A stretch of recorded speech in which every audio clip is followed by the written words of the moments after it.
అర్హులందరికీ 4 పథకాలు అందుతాయి అన్నారు మంత్రి పొంగులేటి. పథకాలు అమలు అనేది నిరంతర ప్రక్రియ అన్నారు. గత ప్రభుత్వం లాగా తూతూ మంత్రంగా అమలు చేయమని తెలిపారు. మంచిని చెడుగా చూపించి ప్రజల్లో ప్రతిపక్షాలు పలుచన కావద్దు అంటూ హితవు పలికారు మంత్రి పొంగులేటి.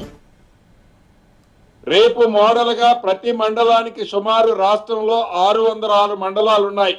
హైదరాబాద్ పరిధిలోని మిగతా 16 మండలాలు తీసేస్తే ఈ 606 మండలాల్లో ప్రతి గ్రామంలో అర్హులైన ప్రతి ఒక్కళ్ళకి ఈ 4 స్కీములు ఇచ్చే దాంట్లో భాగంగా ఇందిరమ్మ ఇళ్ల కార్యక్రమాన్ని కూడా ఇవ్వబోతున్నాం.